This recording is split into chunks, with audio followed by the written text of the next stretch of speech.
Good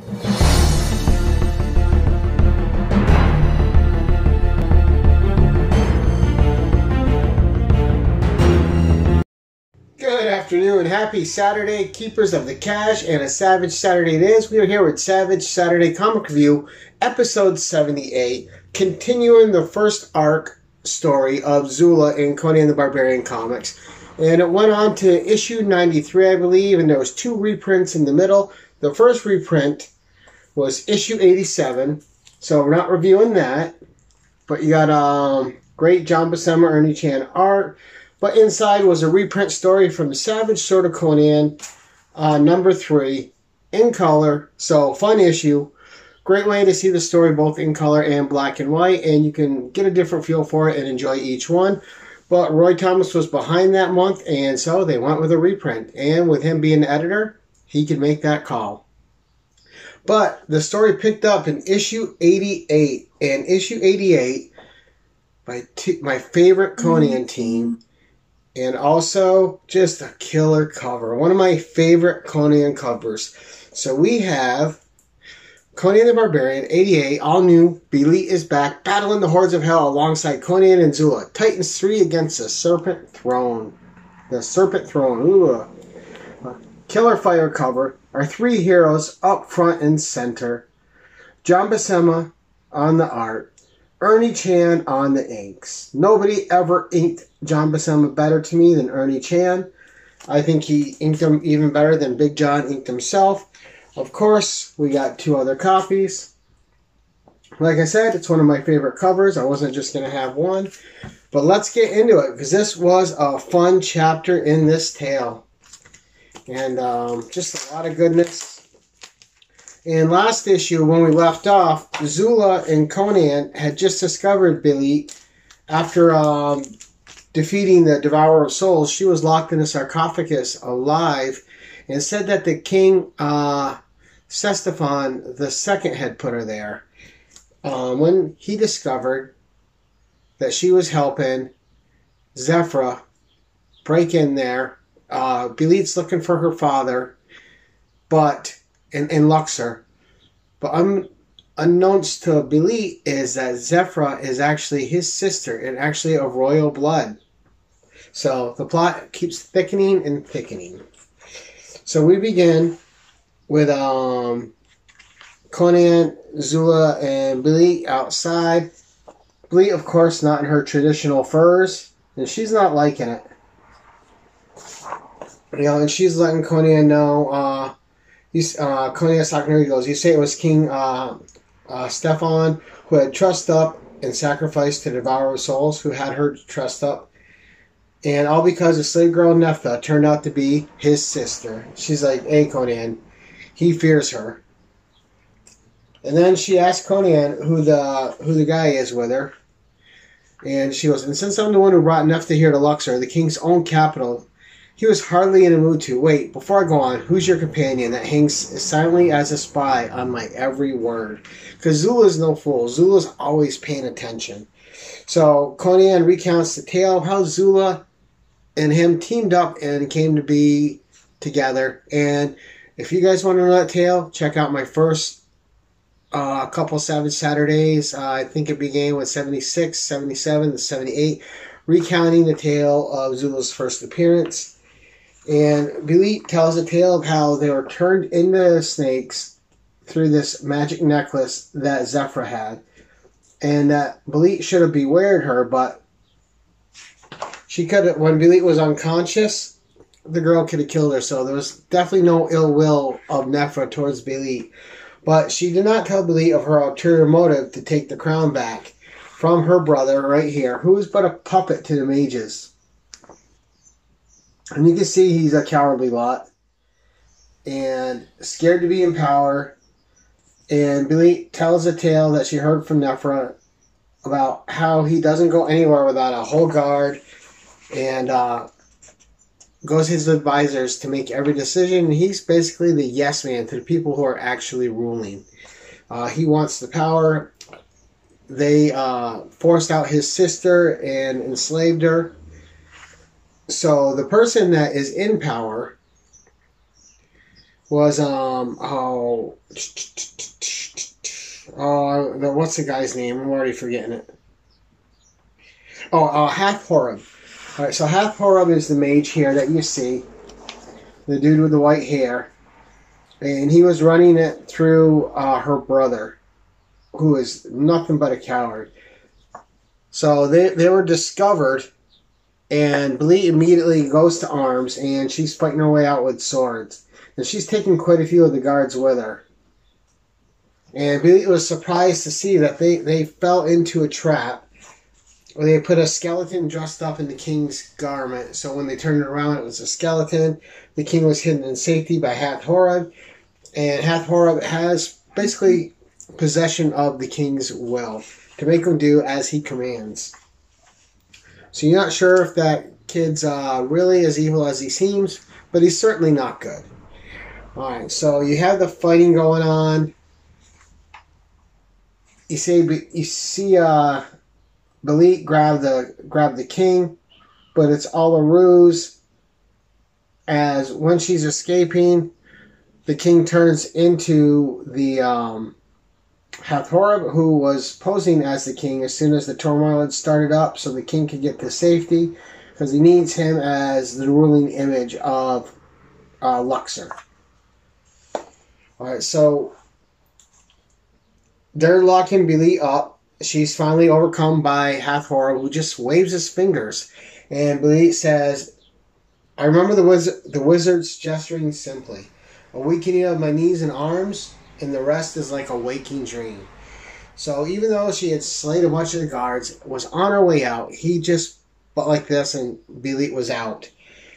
She woke up, caged up, and had no idea what was going on with Zephyra after that. And when she hadn't woke up until she heard Conan's voice. If she hadn't heard his voice, she wouldn't have woke up. Would have been eaten and devoured by the devourer of souls. So fortunate Conan was there. And so she's leading them back into the palace. And Belit kind of throws a slur at Zula, calling him a Cushite. And he's like, I'm no Cushite, and you no doubt know that from your ravaging of the Black Coast with your Black Corsairs. He goes, my blood is as royal as yours for all the good it's done me over the years. So him and Belit are going through a feeling out process, and Conan apologizes to Zula for Belit's actions in her gruff manner. She is not the most astute person at reading the situation, nor does she care. She's always about her mission. And even to Conan's detriment most of the time. And Conan just asks them both to get along and keep their voices down. And Conan says that he spies something in the foreground. Zula gives him a compliment. And Belit's like, you're astute as ever. Follow me. So they get to the palace and they go in the room.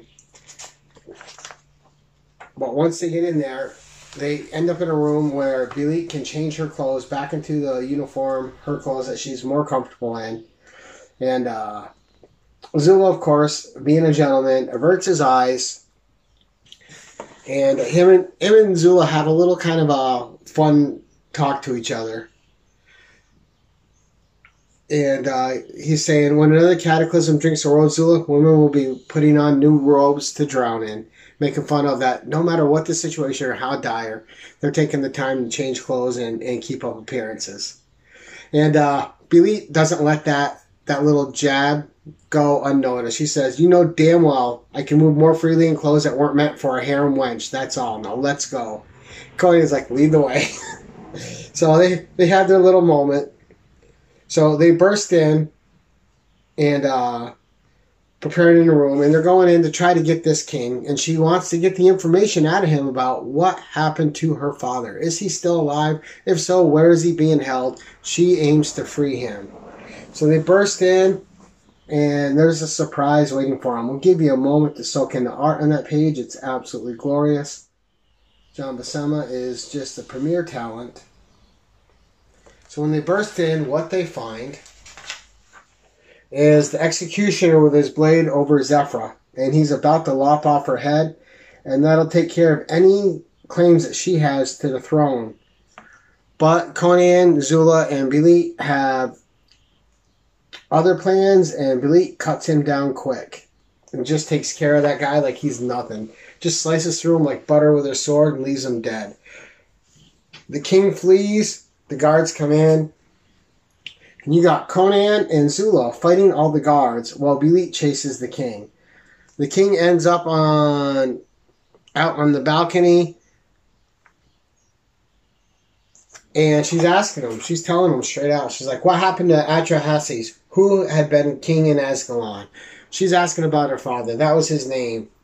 He doesn't know. And she says, look, I'll give you the count of 3, and then I'm going to kill you. And he says, no, wait, I remember the name you asked about. And he tells her that guy is dead from in the dungeons. He says he was a prisoner in the royal dungeon when Hathor raised me to power and sold my sister into slavery. He's like, and now?